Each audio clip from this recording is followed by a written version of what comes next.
వారు తాము సిగ్గుపడవలసిన సంగతులు యందు అతిశయపడుచున్నారు. ఏ విషయాన్ని బట్టి అయితే సిగ్గుపడాలో ఆ విషయాన్ని బట్టి గొప్పగా ఫీల్ అవుతున్నారట. యేసుప్రభుని నమ్ముకున్నామండి, ఇల్లు కొనుక్కున్నామండి. ఆ సాక్ష్యము సిగ్గుపడాల్సిన సాక్ష్యం. అది మేము యేసుప్రభుని నమ్ముకున్నామండి, పెద్ద వాహనం కొనుక్కున్నామండి. ఈ సాక్ష్యము సిగ్గుపడాల్సిన సాక్ష్యము. మేము యేసుప్రభుని నమ్ముకున్నామండి, పెద్ద ఉద్యోగం వచ్చిందండి, సిగ్గుపడాల్సిన సాక్ష్యం అది. మరి ఏ సాక్ష్యము గొప్పది? యేసుప్రభుని నమ్ముకున్నామండి, పాపము లేకుండా బ్రతుకుతున్నామండి. యేసుప్రభుని నమ్ముకున్నామండి, పరిశుద్ధంగా జీవిస్తున్నామండి. యేసుప్రభుని నమ్ముకున్నామండి, మేము పరలోకములకు వెళ్ళే జాబితాలో మా పేర్లు రాయబడుతున్నాయండి. ఇది గొప్పదైన సాక్ష్యం. ఇది ఈ సాక్ష్యం ఉందా?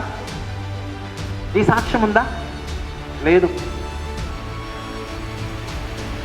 ప్రియమైన దేవుని బిడ్డలారా, ప్రాక్టికల్గా ఆలోచించండి.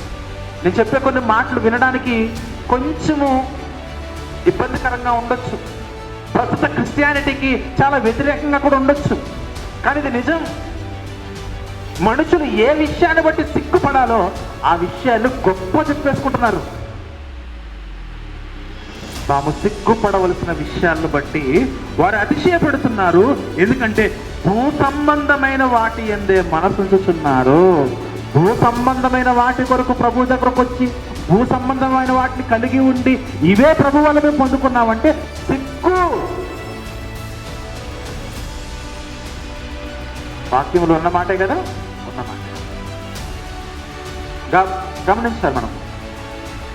భూ సంబంధమైన వాటిని బట్టి ఈరోజు అతిరిక్త సాక్ష్యాలు చెబుతాం, కానీ ఆత్మ సంబంధమైన అభివృద్ధిని బట్టి మనం సాక్ష్యం చెప్పే స్థితికి రాగలిగామా? రావాలి. నా ప్రభు వల్ల, నా ప్రభు కార్చిన రక్తం వల్ల ఈరోజు నేను దొంగగా లేను, వ్యభిచారిగా లేను, ద్రోహిగా లేను, దూషకుడిగా లేను, అసూయపరుడుగా లేను, మత్సరంతో లేను, ఎవరు నేను ద్వేషించట్లేదు, ఎవరి పట్ల కూడా పగ నాకు లేదు, కోపము లేదు. నేను వాక్యాన్ని బాగా ప్రేమిస్తాను, వాక్యాన్ని చదువుతాను, అనేకుల కొరకు ప్రార్థన చేస్తాను. వీటిని బట్టి మనం అతిశయించాలి, వీటిని బట్టి మనం గొప్పగా చెప్పుకోవాలి. నేను అనేకుల కొరకు ప్రార్థన చేస్తానండి.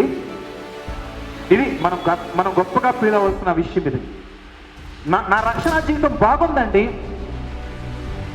నా కుటుంబం రక్షణలో వర్ధిల్లుతుందండి, మా బిడ్డలు ఆత్మీయంగా ఎదుగుతున్నారండి.